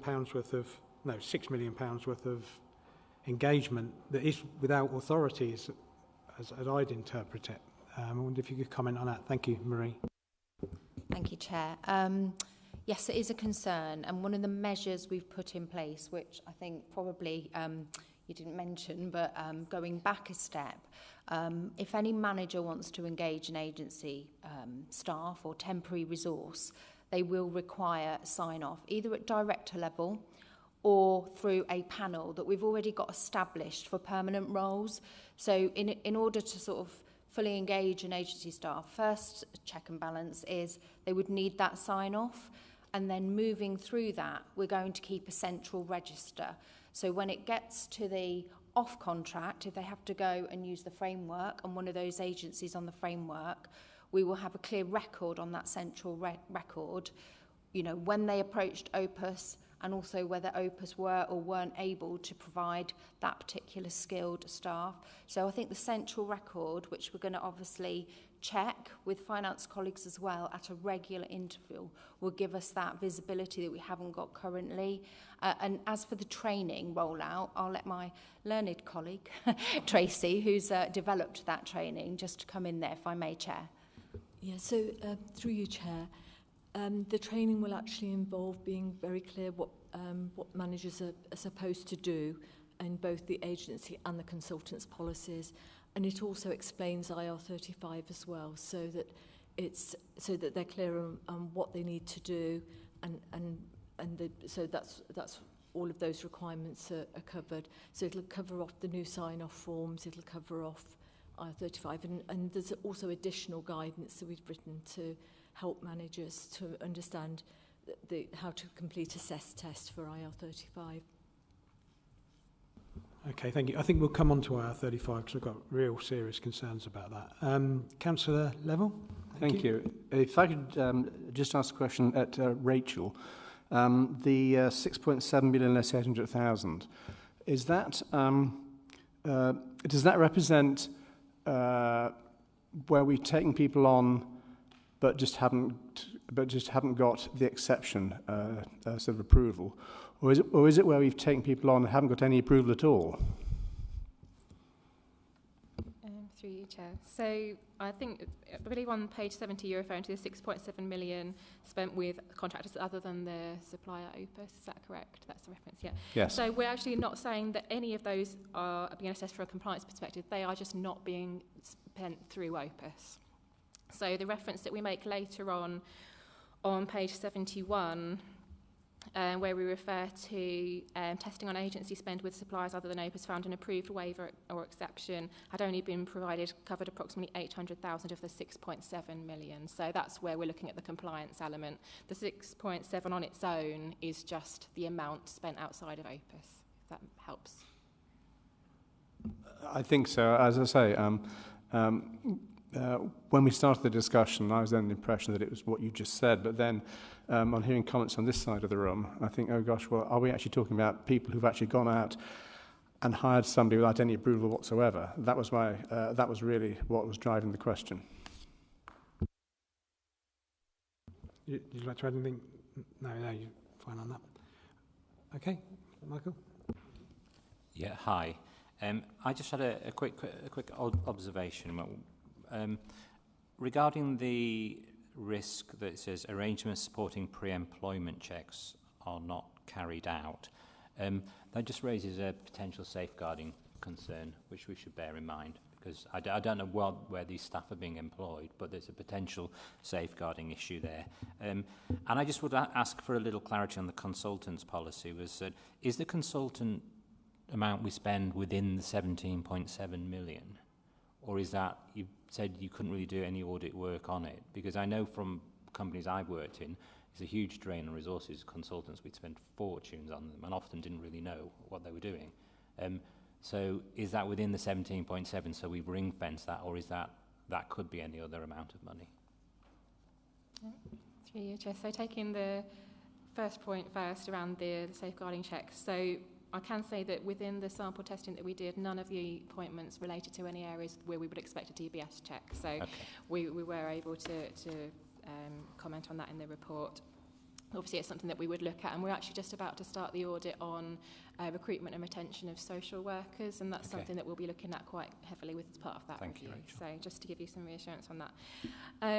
In terms of the consultant spend, as it's noted within the report, we weren't able to do any detailed testing on consultants because we're not able to get that full list of consultants. So as I understand, this was obviously outside of that agency spend, so this is a separate area. We would obviously have a different definition for agency workers and consultants, would usually be clarified in different areas of spend. So we don't know how much we're spending on consultants? I'm not sure if we have that anywhere, but it's not something we were provided with as part of the audit to be able to do that testing. No. Okay. I mean, my only... The title consultant tends to add a premium whenever you hire someone, so it could be anything, and we need to have a grip on that. Through the chair, perhaps if I could give you a bit more detail on the consultants policy. It is actually, it always has been for a consultant director sign off. And in terms of consultants, we're very clear that those checks have to be made. So if the consultant is going to be covering a role that requires a DBS, or we always want their right to work to be checked because that's a legal requirement in the UK. And if the role requires DBS, we have actually always had that enshrined in the policy. What we have done for any off OPUS spending or consultants that are coming through a different route, we have been very clear in the new policy that the manager, the engaging manager, is fully responsible for making sure that the right checks have been undertaken so that we are compliant and we're not actually bringing anybody in to work with vulnerable groups. So in terms of safeguarding, that is covered off in the new policy. Okay, I think I mentioned earlier on I have a bit of concern about the IR35, not least because of the quantum of it. The potential risks are huge in terms of fines and penalties and unpaid tax and national insurance. And I don't know if the terminology in the report is reflective, but did they open up an inquiry? Have HMRC opened an inquiry here? So they've asked for information, but I'm not sure if they've opened an inquiry, which has a different implication in tax terms. So they absolutely did ask for some information, and no, there hasn't been an inquiry to follow up that process. So we had a quite robust list in terms of being able to, answer the questions that HMRC have. So they haven't followed that up with a formal inquiry. Okay, I think you've answered the some of the concerns about that only 800,000 out of the 6.7 million. But also, I think we've got there's some other additional matters which we haven't got assurance on yet, and I think that's to do with consultants and a linked area of IR35. I look at members for some additional thoughts here, but I would like some further assurance and maybe schedule in a piece of audit work because I think the potential risks are huge, and especially if HMRC are asking for information, it's not without reason. So everything is normally risk assessed through HMRC these days. They don't just ask for them go on a trawl, and that alarms me in a way that there may be inquiries to follow, and I want to make sure we've got the procedures in place because they're just worrying if we're found to be non-compliant with IR35. I would support you in that, Chairman. I think there's information and knowledge here that we haven't got, and I appreciate you've come here today and you've tried very hard to tell us what's going on, but I think there's more work to be done and done very quickly so that you can come back to this committee and have a proper discussion on it. Yeah, so I think if I'd like to suggest that we look at another piece of work there linking consultants and IR35, and then I take on board and accept you like shared the concerns about the level of compliance. I think what we've got to make sure is there's a preventative control in there, not a detective one. We've got to stop it happening before it does. And if you could report back on that at some point after an appropriate number of months, that the work has been done to prevent that deteriorating or stop it being as it was before, that would be appreciated. I don't know if any other members have got any comments. Through you, Chair, just to say, yeah, absolutely, I agree that we do need to be more preventative around this, because the last thing you want is a report that's saying that we're not complying, because, you know, that's not a great situation for any of us. So this is what all this training plan is all about, the rollout of the policy. So happy to come back, you know, in a number of months to say what impact that's had on our compliance. I can't sit there and criticise Jandre because the deed had been done by the time it got to her, so it's already gone. Thank you, Chair. Councillor Jelly. Yeah, just on top of that, Chair, and thank you for the report. It says at the start of it, since vesting day, the council has encountered challenges in terms of organisational capacity. Where are we with that? You know, how many staff are we actually short? Is that a figure that you could give us an idea? Yeah, thank you. So I think there's a number of reasons why we use agency, and it's not always about the fact that we have vacancies. Sometimes it will be about specific projects or, you know, specific policies that we need to implement. So I think in terms of when we first started this journey for the new authority, we had a larger number of agency, and that was around us being a new authority. We had the Great Resignation, as it's called nationally, in terms of, you know, lots of people resigning after COVID and not coming back into the workplace. So it is a challenging market nationally. And then, you know, so that was all part of it. What I would say is in terms of the retention rates, those have been coming down month on month on month. So we are in a much more positive position than we were some time ago. So I suppose in terms of our rolling voluntary turnover when it was in May, so apologies, it's not more up-to-date figures, it was 14.1% compared to a benchmark of 12.7% nationally. But even when you look at that national figure, we're starting to see whether that's really appropriate considering all of the national challenges that we have. But I suppose in May 2022, we really hit a peak in terms of our turnover being around 20%. And since then, we've seen a huge reduction. So we're now on to 14.6%. So it's really gradually declined month on month. And I think that talking to officers within the council, we're starting to see a lot of people applying for our roles as well. It's becoming, you know, a great place to work, you know, and I think that's all down to the work that we are doing as an organisation to support people into work. So I think that in terms of that, it's a much more positive picture. If you want specific data around vacancies, etc., we'll have to come back to you and I think can provide that. But in terms of the anecdotal and I suppose in terms of the turnover figure, it's a much more positive figure than we were in 2022 a year ago, which I think is moving us in the right direction. And hopefully our reliance on agency will become less, you know, although it will never become zero because that is the nature of a modern workforce, that we have a reliance on permanent and agency staff. Thank you. If there aren't any more questions on that specific report, I'll hand back to Rachel and she'll take us through the rest of the internal audit report. Thank you. Thank you, Chair. And just to pick up on the point about further audit work as well, members will note we do already have an entry within the internal audit plan for a full follow-up audit on agency workers and consultants, which is scheduled for Q4. So if the committee wanted to expand that or bring it forward, that's something that I can look to amend if that would be helpful based on your request. Yeah, subject to comments from committee members. I think if we could bring that as close as reasonably possible and incorporate IR35 into it as well.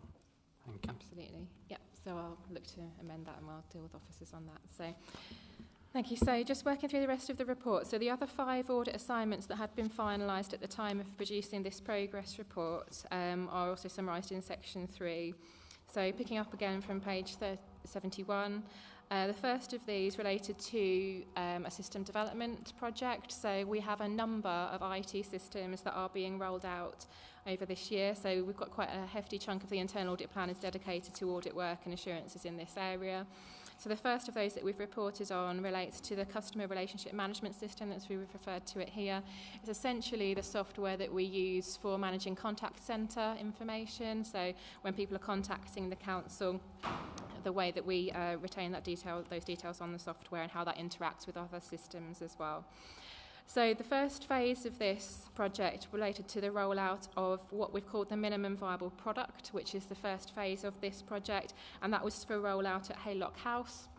So what we wanted to do as part of the audit was to give some assurances after the completion of that first stage to see if there's any lessons that need to be learnt from a project delivery perspective to take forward to future phases.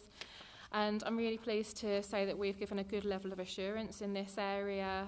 No significant areas that I needed to bring to the committee's attention. There are some areas of learning that can be taken forward to future processes and future stages of the project. And we will be engaging again with the project later this calendar year at some key stages as we move through those future phases. So a good level of assurance there and a low organisational risk overall as well.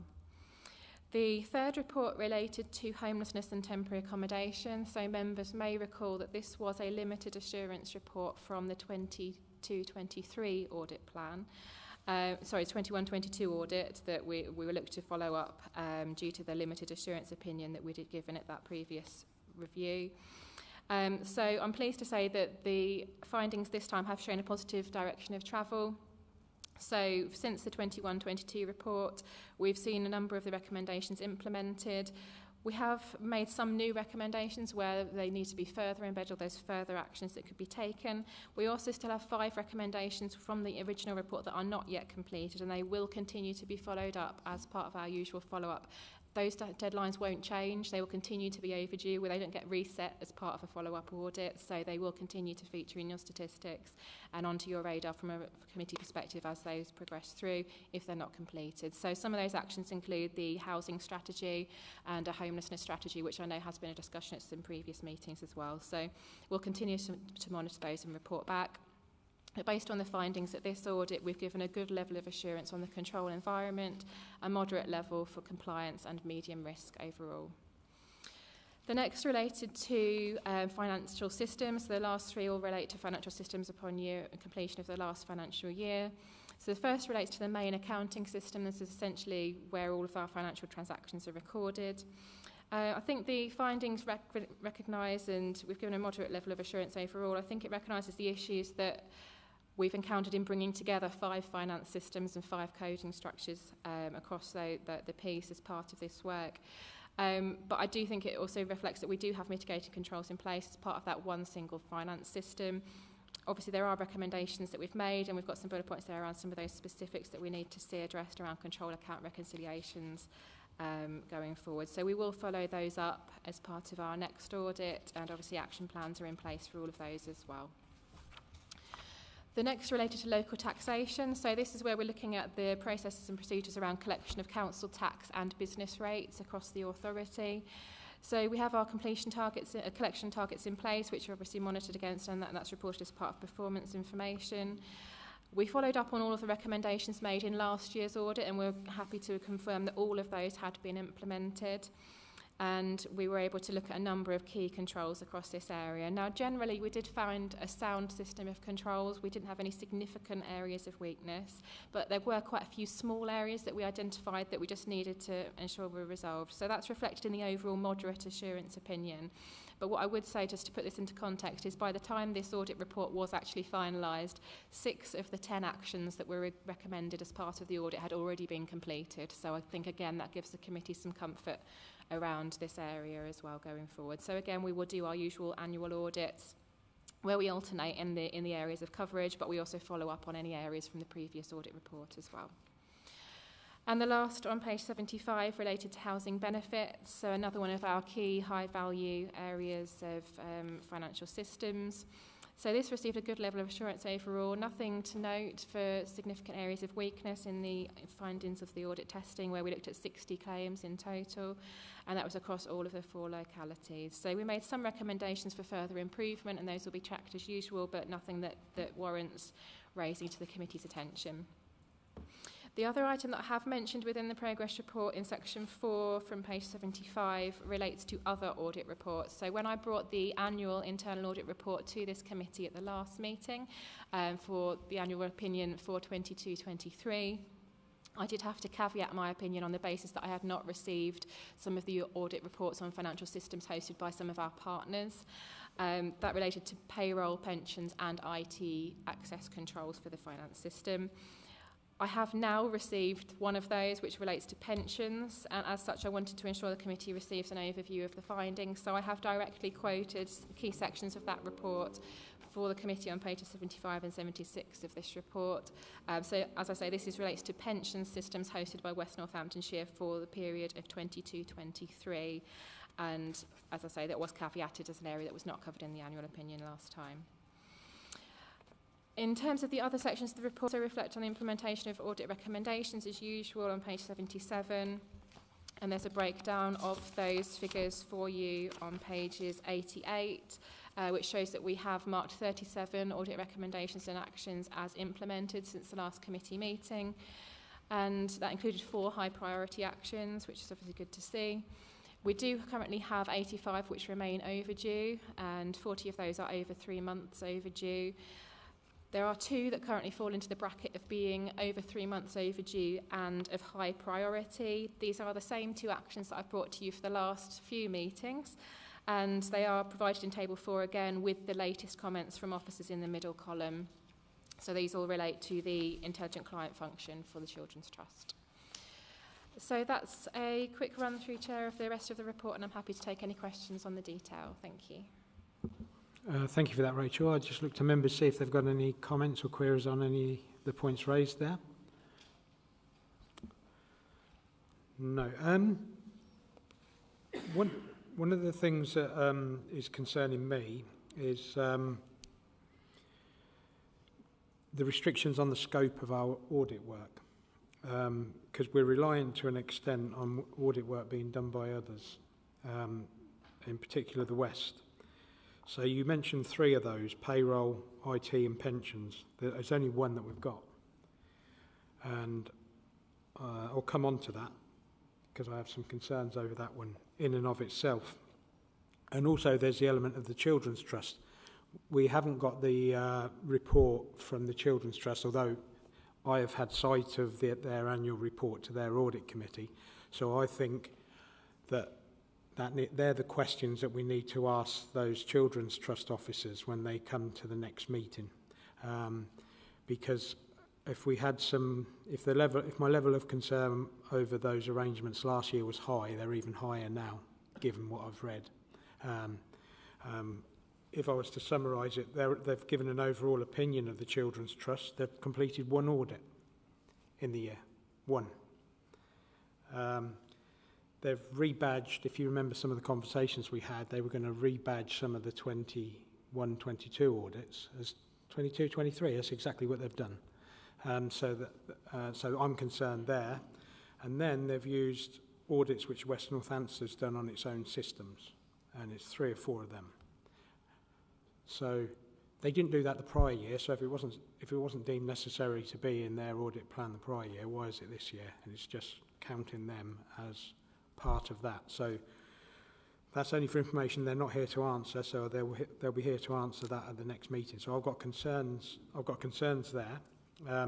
We've only had the 1 audit on pensions, and Rachel's given quite a lot of this report over to what was reported there. And part of the problem is this is solely focused on admin. The report they did last year was solely focused on admin, and then they followed up from the prior year. So we've had 3 years of that now. I mean, in terms of risks in pensions, administration is really important, but so's actuarial, so's investments, so's custodian, so's legal, so's regulatory, so's compliance, and there's nothing on any of those things. And if you read the detail of the report, the level of testing is woefully inadequate. It was just doing walkthrough testing, and that's what Rachel refers to. So they documented a system and then walked through to confirm it and then concluded on that. They did no compliance testing and they did no substantive testing. That was how I interpreted that. I don't know if that's the conclusion you drew, but I'm concerned about the overall level of assurance, because whilst on the face of it we can look to rely on these other things, when we get into the detail, I don't think we can place reliance on them to the same extent that we place reliance on the work done in the north. I don't know if you may be unfair, but just I know you wrote the things about the approach there, and I felt it was deficient. Yes, so obviously I've quoted directly from the report because I wanted the committee to be able to understand the basis and the approach that West Northamptonshire's have taken to the audit, so that you can understand that. So obviously I'm happy to take back any comments or queries the committee may have, in the same way that you'd be able to ask questions of me on my reports. I think you should be able to ask questions if you have any queries on the coverage or the findings. So I'd be more than happy to feed that back and come back to the committee if there were any questions you wanted me to take away. Yeah, one of the points we raised, if you remember, with the head of internal audit for the West, and she committed to come back to any committees in future, but when asked, she refused to come back to this committee. And now we understand that she's leaving at the end of next month. So that gives me alarm, because then we didn't get the feedback that we wanted, having shared those concerns, and now that person's going, so that weakens the environment anyway. So we're reliant on others, and that compromises our control environment if we're reliant on others, because once we're in control of it, we can ask officers to come here and they'll put things in place, but it's significantly weakened in my opinion. I don't know if any members have any comments. Councillor Ansley? Yes, I'd agree with you. I'd already picked up, hadn't I, early in the meeting about the Children's Trust and was it to do with them? I think it was, yes. Yeah. And whether they're audited in the same way. So I totally agree with you. I think somebody needs to come along from West so that we're able to ask those questions, which could be quite tricky, but they need to happen. Because we're relying upon them to do the job, but it's not necessarily, and it's out of our control, like you said. Yeah, I think the officers from the Children's Trust commit to come, and they do come up here and answer questions. They've asked for some guidance on the specifics of what we want assurance over, and Rachel and I will give them those areas. These are the areas we want assurance over. I think it's a bit more problematic with the West, because we asked that officer to come and wouldn't come. So okay. I don't know if there's any further questions on Rachel's report, but thank you for that update. Everything seems fine from progress on the plan. It looks like it's online and covering what we need to. So unless there's no further questions, we're being asked to note the progress report and consider the main issues arising, which I believe we've done. If I could look for a proposer for that, Councillor Level, and a seconder, Councillor Eakins. All those in favour? Thank you, that's unanimous. So that's agenda item 7, and now we move on to 8. The Strategic Risk Register update, and I'll hand over to Rachel again to present the report. Thank you, Rachel. Thank you, Chair. So this is the latest update on the Strategic Risk Register. So a full copy of the Strategic Risk Register has been provided as Appendix 1. There was an updated version recirculated, so hopefully members have the full version with all 20 risks included. So this has been subject to thorough review by the corporate leadership team. And I have also been doing the rounds going to directorate management teams as well to make sure they're updating their directorate level risk registers, making sure we've got that clear escalation route as well. So any risks that are being noted as high at a directorate level are being considered at a corporate level as well, as to whether or not they should be fed up to a strategic risk register entry. And that's prompted some useful conversations as well around that. So there have been 2 amendments to the strategic risk register entry since it was last brought to committee. So these are summarised in the covering report in Table 1 on page 94 of your papers. Both relate to budget issues, so it's probably not a great surprise around the pressures that we're dealing with at the moment. So we've given some updates on each of those as to the basis for the changes in the scoring. The first on risk 7 is a change in the inherent risk score. So this is the score if the council was to not act at all. whereas risk 8 is actually a change in the residual score. So this is essentially the current score of where we think we are with all of our controls in place. So there's slightly different types of risk change, but we've given the explanation for each of those as to the basis for the latest scoring. As I said, Appendix 1 provides the actual strategic risk register. There's also provided as part of Appendix 2 the strategic risk heat map, which just shows that we've now seen one movement in the current risk score, which is that residual risk score for risk 8, which has taken it into that red category within our risk appetite. So that's a quick overview, Chair, and I'm happy to take any comments. As usual, the contents of the risk register is that of the risk owners, so I do have to be independent of the actual scoring and the risks, but I obviously can take any comments away and make sure that that's taken back to the committee at a later date. So, thank you. Thank you. Just looking to committee members to see if they've got any comments or queries on any of the matters raised in there. Sorry, Michael, thank you. Yeah, just a very quick observation is that it's just the Children's Trust is like at the top every single meeting I come to, and it doesn't seem to be improving. And I know this is going over the same issue, but at what point do we get and we say, right, something has to be done? Because it feels to me it's just coming back to the next meeting. We say, oh, that's not very good, then it comes back to the next meeting, and nothing seems to be. And what can we actually do about it?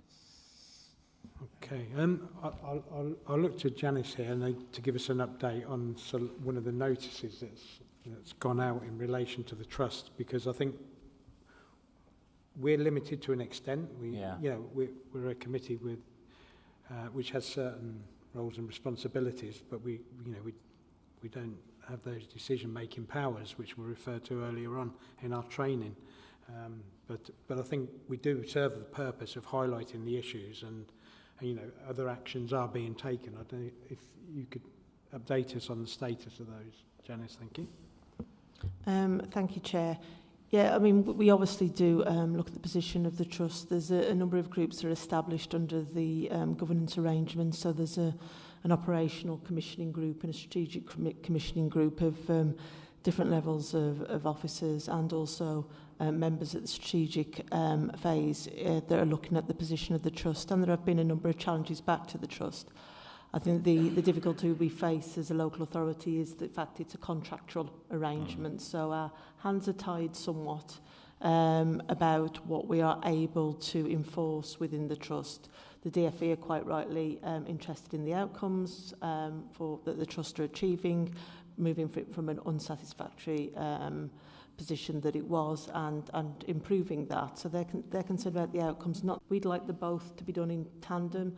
So that is a concern for the local authority because of the implications not only for the services within the local authority, but some of those services actually also help provide the support for the children as well. So it is part of the wider picture, which we are working with DFE and also colleagues in DLUC as well, because they're responsibility for wider local government issues. The council have acted under the contract and have raised an official notice with the Children's Trust that they wish to look further into the finances of the trust, and that is currently with the trust to respond to at this point. Thank you. Okay, thank you for that update. Councillor Lee? Thank you. This is not about the Children's Trust, because that actually the question was asked that I wanted to ask, but it's about organisational capacity under 11, inadequate organisational capacity. As a councillor, and I know I'm not alone in this, we get the feeling that this is quite acute. We are not getting replies to our questions, and there seems to be a huge shortage of staff. Maybe it's aggravated by the holiday period, of course. But I think this risk is manifesting itself as something that we are experiencing as councillors. Okay. I don't know if you want to comment on that. No. Okay, just note your observations there. Thank you. Right. So you, okay, Councillor Eakins, and then Councillor Ansley. Just going back to the Children's Trust, if I may, I know that myself and a number of the councillors are really sort of taking this and looking at this really with scrutiny, as we're saying, as well as we're auditing them. Well, the issue is that obviously that both the councils, the North and the West, have got together, quite rightly so, and issued a rectification notice to the Children's Trust. And under that notice, the councils have requested, or they're able to ask for this rectification plan from the Children's Trust to provide evidence that they have got a robust management structure in place. But that also is not just for the management of it, it's also the auditing and the governance of it on what they're spending. Can I just ask a question then, is that we know that this rectification plan's in place, we know they've got to reply to it and respond to it. The DFE knows we've done this, and like we said, we're working closely with them. Can we just ask, is on that evidence and when that comes back, the information that comes back from the Children's Trust in response to this rectification plan that they have to construct and put together, and to make sure it's viable, that it can be implemented, what other grounds do we have for putting a bit of pressure on them to make sure that the spending is accounted for within reason, and they're the governance on that spending as well? Thank you, Chair. Well, that is part of the notice, really. That is part of it. It's not just having a plan in place, it's ensuring that there's the adequate governance and management arrangements in order to move that plan forward and achieve that plan. So it's part of making sure the robustness, if you like, of it comes back. So it is the full remit as you're referring to there, because it needs to be. It's not just about the plan, is it? It's about making sure that about deliverability of that plan, because at the moment, if you look at some of the forecast, there's things about non-achievement of savings, etc. So deliverability is absolutely essential, not just the plan in itself. So in the outcome, if a rectification plan is then submitted to both the West and the North, if that's not acceptable, or those measures that they said put in place still isn't attainable, that they can keep within budget, what's the outcome? What can we do as an authority to ensure that it does go on? Can we stop paying them money, or the extra money over budget, or we still have to pay that, but we can put more leverage on them?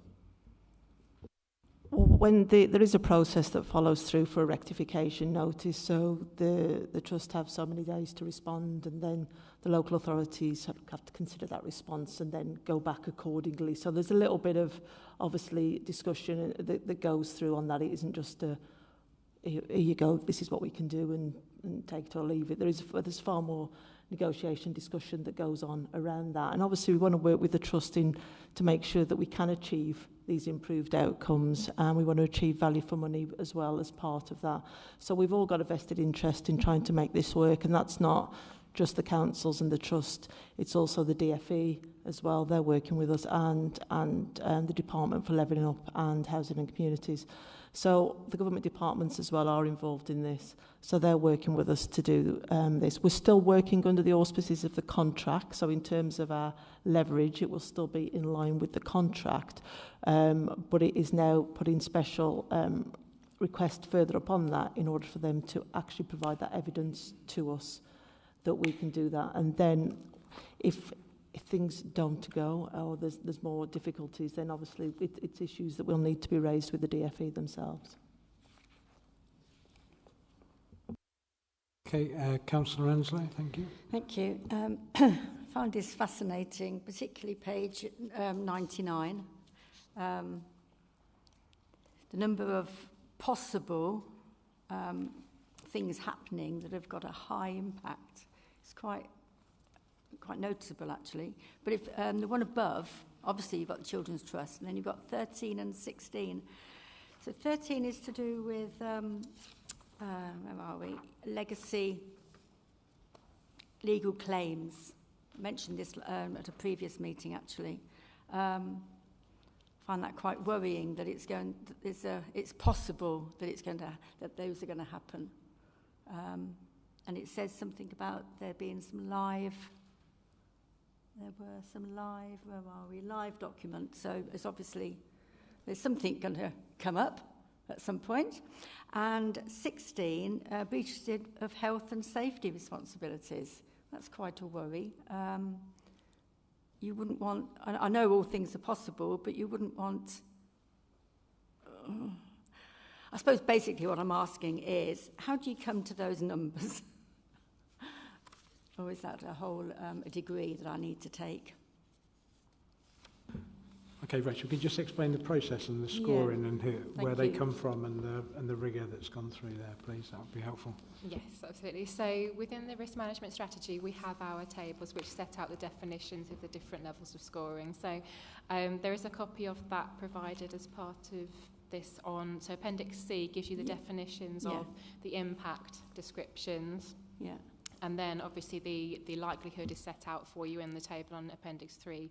Page 103 as well. So that's essentially set by the risk owners. So the conversations take place at corporate leadership team meetings where the full report, the full register is reviewed. It is a live document, so it should be updated as and when there's any changes in the risk environment, and we do try to encourage risk owners to make sure they are updating the risk register throughout, so it's not just a case of updating it for the purposes of the committee meeting, for example.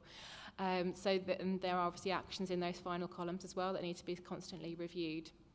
So in terms of the scoring, when we add the risk or when we review it, we need to be going through both the residual risk and the current risk scores, looking at it on the basis of the current environment, both internally, externally, what's going on, where have we flagged issues. It may be, particularly in relation to the current risk score, if we've had an audit report that's highlighted some weaknesses that undermine some of the controls, perhaps we need to amend that risk scoring because we think there's actually a greater risk at the moment. So all of these factor in, but essentially it is for the risk owner to determine, and that's then, I suppose, sense-checked at a corporate leadership team level where anything can be challenged and pushed back. And sometimes scoring is discussed at that forum, and the risk owner is asked to revisit it to make sure, is that actually right? So are we pitching that in the right level? So I think that's essentially the process that we go through, and that's similar at a directorate level as well. So hopefully that helps. So can I follow that up then? So do you think the health and safety responsibilities one has got something to do with the high level of, the turnover of staff, the training that may happen or may not happen, which links back to what we've been discussing previously? Through you, Chair. So actually on the strategic risk register, the entry number 16, isn't it, around breaches of health and safety. So this is quite a wide-ranging risk actually, because we're not just looking at corporate health and safety, we're also looking at things like tenants, so it's looking at landlord health and safety arrangements for our housing properties. It's looking at any other areas that we're responsible for, making sure that they're safe for anyone who's using the areas. So it's quite a wide-ranging risk, so we would expect quite a few different things to factor into that particular risk. As to the score, as I say, it's not from, and I mustn't be involved in the scoring process.